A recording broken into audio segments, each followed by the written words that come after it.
Hello everyone, welcome back to Unikaksha's YouTube channel. This is Ashwini from Unikaksha. Friends, today I am going to discuss with you about a very important object-oriented concept that is nothing but data abstraction.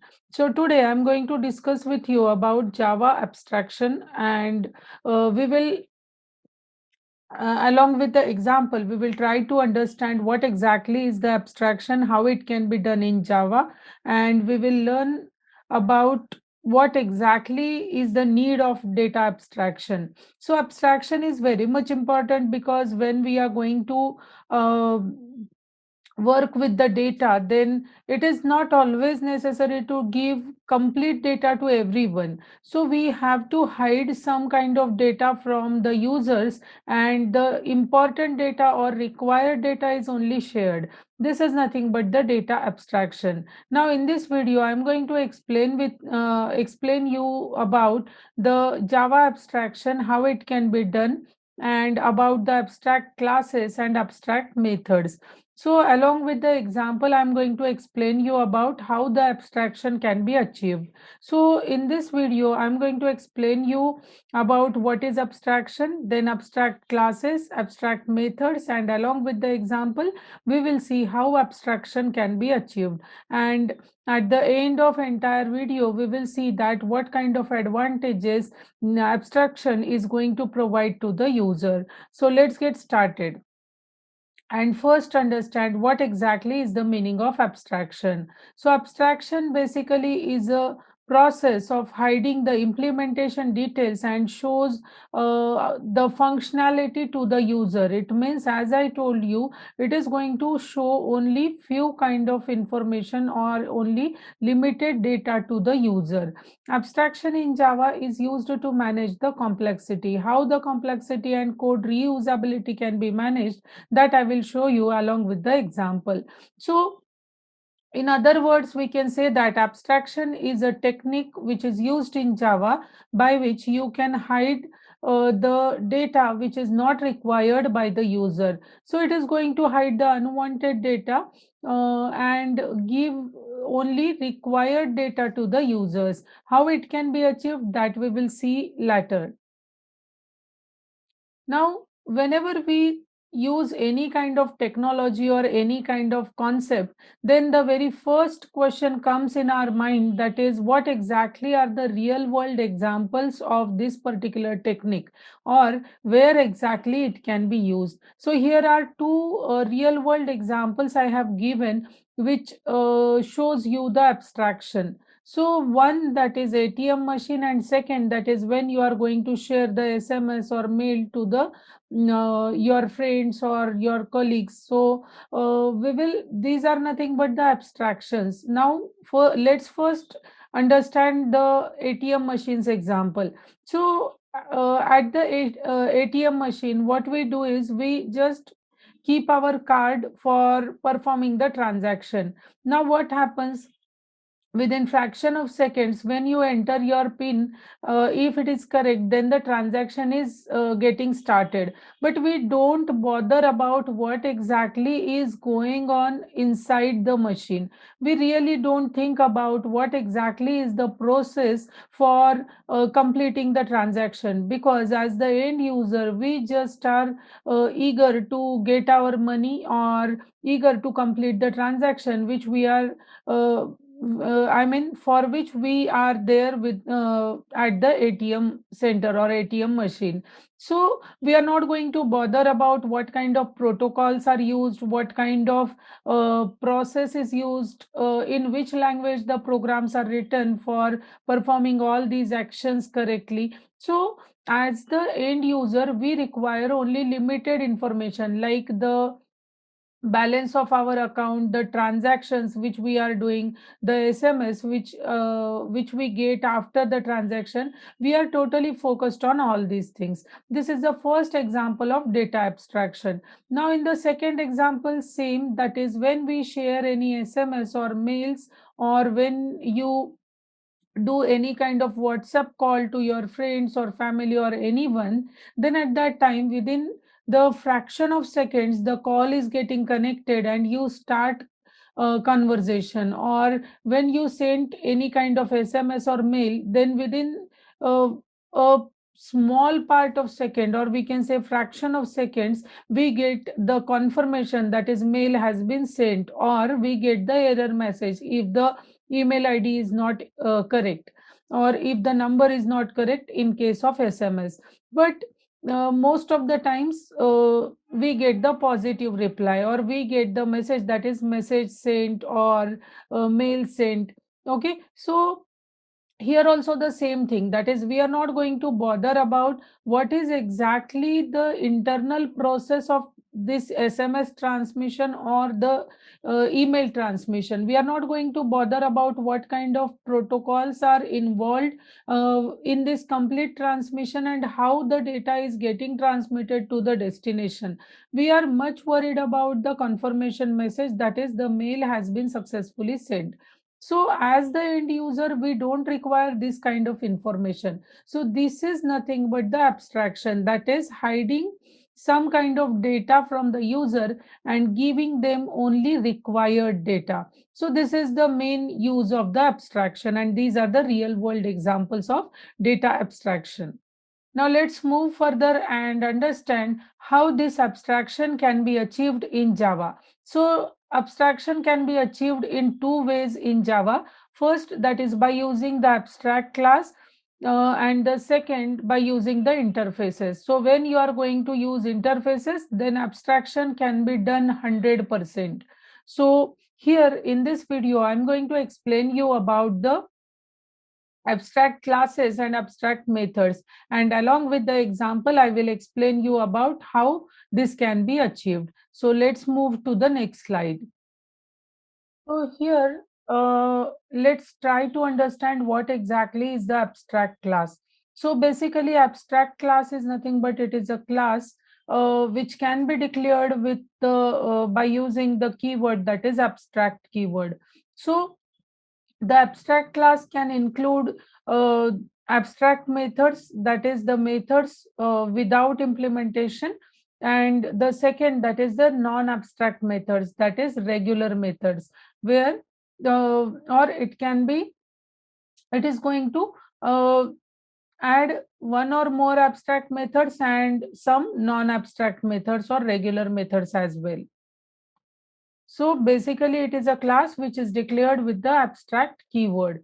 Now let's first understand what exactly is the abstract class and what are the rules, or what are the things which you have to remember while writing the abstract classes. So the very first thing is the abstract class is nothing but it is a Java class which is declared with the abstract keyword, which just now I told. Then the second thing is when we are going to write the abstract class, then it can hold abstract as well as non-abstract, that is regular methods as well. The very much important thing, that is abstract class cannot be instantiated. Now what is the meaning of this? So whenever you are going to write the abstract class, then you cannot create object of that class. It means directly you cannot access the class by using the new keyword. So that is nothing but you cannot instantiate the abstract class. Then the next, that is we can write the constructors. It can be a parameterized or default constructor as well, and the static methods can be written in the abstract class as well. You can also have the final methods which will force the subclass not to change the body of the method. So this is all about the things which you have to remember while writing the abstract classes. This is one example of writing the abstract class, that is abstract. It is a keyword, class, it is again a keyword for declaring the class. A is a name of a class, and then opening and closing curly brackets. Inside that you can write the code. So this is all about the abstract class. Now let's move on and understand abstract methods. So abstract method is nothing but it is a method which is declared as abstract and which doesn't have any kind of implementation. So this is nothing but an abstract method. So this is the example of an abstract method. So it can be written like abstract, then the data type, and then the name of the method. So display is the name of the method and it is an abstract method. We are not going to include any kind of method body in the abstract method. So how it can be used, that we will see along with the example. Now let's first have a look on the advantages of abstraction or advantages of writing or including abstract concept in your program. So it is the very much important advantages. It is avoiding the code duplication and increasing the reusability of the code, which is ultimately considered as a very important thing while writing the programs. The second thing is it reduces complexity of viewing the things. That is nothing but only the required data is provided to the users and not all the information is given. So automatically it reduces the complexity of the code. The next thing is when you are going to provide only important details to the user, then it always helps to increase the security of an application or any program. Because you can again consider the example of ATM machine here. So when you swipe your card, then the information related to your account only is getting displayed in front of you. It is though the ATM machine or though the bank software has details of each and every account holder, then also when you are performing any kind of transaction, the software will display only the information which is relevant to you because of the security reasons. So abstraction is going to provide a good kind of security for any application or for any program. So all these were the advantages of abstraction. Now let's move to the example and try to understand how the abstract classes can be written, how the abstract methods can be included and non-abstract method can be included, and how we can achieve code reusability and all these advantages from that program. So let's move to the editor. So here I have written a very simple example just to show you about the use of abstract classes, abstract methods, and the way to write this and include it in a code. So here simply I have created one class, that is class vehicle, and which is declared with the abstract keyword. So it means that we have created it as a, or we have declared it as a abstract class. So abstract class vehicle, in that we have included two methods. The very first method is declared with the abstract keyword, so it is not having any kind of method body, so it is a abstract method. So fortuner is a abstract method which is declared with the abstract keyword. Then the second thing, that is type. So type is a regular method, or you can say non-abstract method, which is having a method body. So we have written one println statement there. Now whenever you are going to write any kind of abstract method, then it is not having the implementation part, or it is not having the definition part in your abstract class. But in the next class or in the subclass which is inherited from that abstract class, there we are going to include the abstract methods body, or there we are going to include the implementation part of that abstract method. This is always you have to remember. So now I have inherited the second class. Name of the class is car deals, and it has been inherited from the vehicle class. Now our abstract method, that is fortuner, which I am going to write here again, or I'm going to include the definition part of this method in my subclass, that is car deals. So there I have again written some println statement, and it is going to display something on the screen. Now the next thing is you have to write the main method, because from main method only we are going to create the object of a inherited class, and from there you are going to access the methods, that is both non-abstract as well as abstract method. As I told you, directly you cannot create an object of your vehicle class because it has been declared as an abstract class. So what we are doing here, we are going to create the uh, object of the inherited class, that is car deals. So here I have created inside the main method, I have created the object of car deals class. So it is an inherited class. So S1 is the object of that class. Now by using this object, I'm going to access the methods of abstract class. So here two methods I have declared. First, that is Fortuner, and second, that is type. So by using this object, I'm going to access these two methods. So here I have written s1.fortuner and second, that is s1.type. Now what you understood from this? The very first thing, that is the abstract class, can be declared by using a keyword abstract. Second, same, that is the abstract method can be declared by using the keyword abstract. Next, the abstract methods cannot have the method body. We are not including it in the abstract class itself. Now, the next thing, we are not going to instantiate the abstract class. That is, we are not going to create object of the abstract class. If you are trying to create that, it will generate the error. So here we are going to create the object of the inherited class, which is inherited from your abstract class. And through that object, we are trying to access the abstract as well as non-abstract methods. So this is the way to write the abstract classes. Now let's execute this program to check the rules.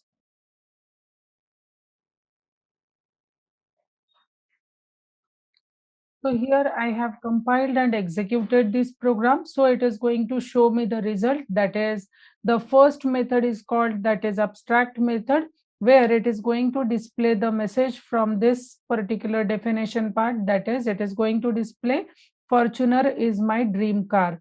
And then it has called the non-abstract method. So it is going to display it is luxury SUV. So this is how the abstract classes can be accessed and can be uh, written for accessing the abstraction part. So I hope these methods, these classes you understood properly. So the class vehicle, it is considered as abstract class, and the Fortuner, it is considered as an abstract method. So this was all about the abstract classes and abstract methods in Java. I hope you understood the concepts. Now in my next session, I'll try to come up with some more important information about some Java concepts. So if you want to learn such kind of more concepts, then please stay tuned with us at Unikaksha, and don't forget to subscribe, like, and share our channel. Till then, thank you so much.